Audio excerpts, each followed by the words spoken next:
Hello and welcome to the Joy Village podcast, a celebration of Black educators, past and present, committed to the joy and thriving of Black youth in Athens, Georgia, and beyond.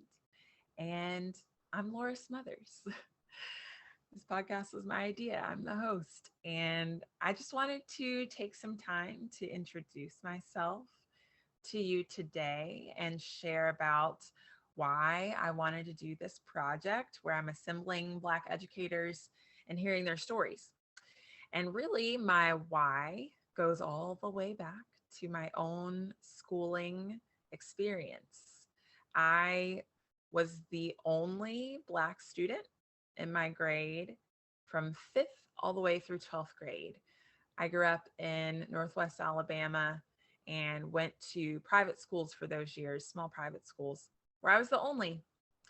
And if you've ever been the only, you know what that is like. It was really lonely, it was really isolating. And I spent a good bit of time, as all adolescents do, trying to fit in. And as a young Black girl, that meant toning down my cultural identity. In fact, I was really terrified of being seen as the Black girl at the school. So it was quite a challenging experience. I never had Black teachers. I didn't read Black authors. My school taught that slavery wasn't that bad in my high school history class. Masters were kind to their slaves, and the Civil War was all about states' rights and that whole thing. At the time, I didn't have the language or the awareness to realize the impact that that experience was having on me. But as I've grown into my adulthood, I've really been able to realize the lasting negative impact that had on my identity formation, on my self esteem, on my willingness to take risks and try things. I was really just focused on being as palatable as I could for my community, achieving as much as I could so that I would be respected and accepted. I was a really exceptional student and athlete. I played basketball and went on to play in college. Um, that's what I spent my time doing in high school. And that was exhausting. So I had kind of a cultural awakening that started really with the big chop when I cut my hair off. That was in 2013. And then I became a mom.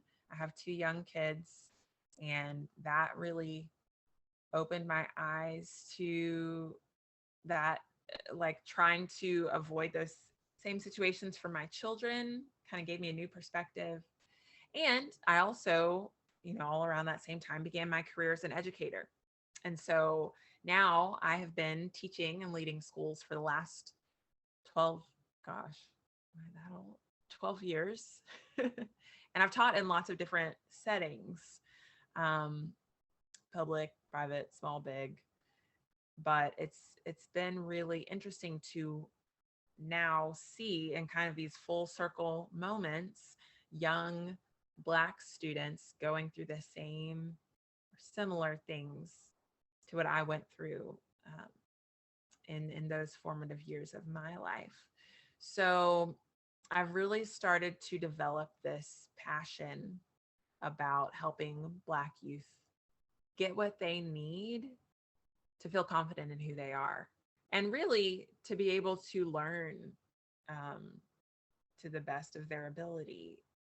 I mean, imagine like you're trying to learn whatever the subject is, algebra, chemistry, but also like fend off racial trauma that's actively happening like in your classroom. I mean, it's a double workload, and it's too much for little ones to carry. And I just have so much compassion for that because I lived it.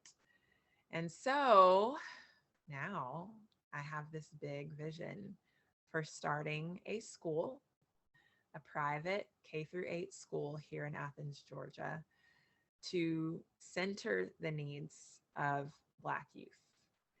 And it's going to be called the Joy Village School.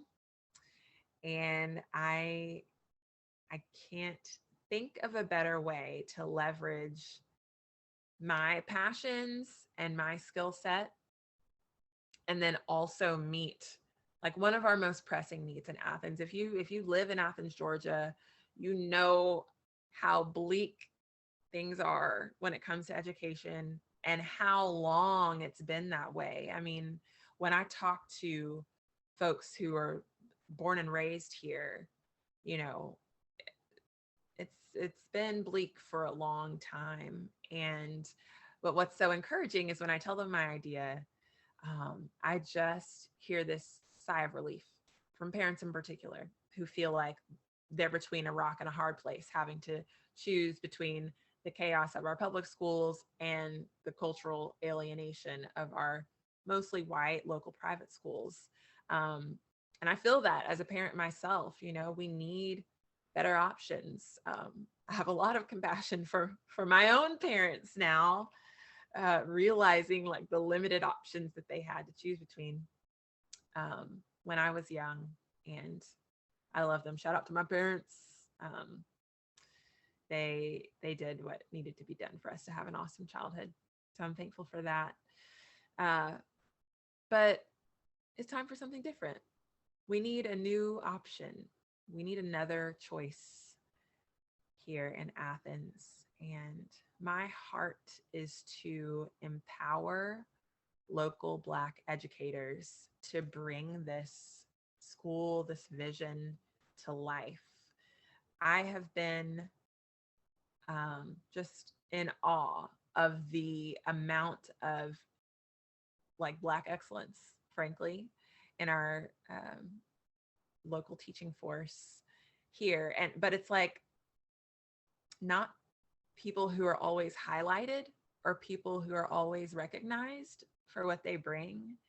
And so what I want to do at the Joy Village School is just gather those people and unleash them to do their thing without having to beg, borrow, and deal for permission to do what they know works for our Black babies. So I'm really, really excited to bring that to life. And one of the steps I wanted to take along the way was to start this podcast as a forum for our local Black educators to tell their stories and to share their freedom dreams. Like, what would it look like in their minds for Black kids in this area to have their needs met by a school? I love those conversations. And so I'm excited to share them with you and to continue this conversation with these magic making folks. So stay tuned for the rest of the Joy Village podcast. Hopefully it'll be released on a weekly basis and you'll be encouraged by it. So thanks for watching. I'll see you again soon.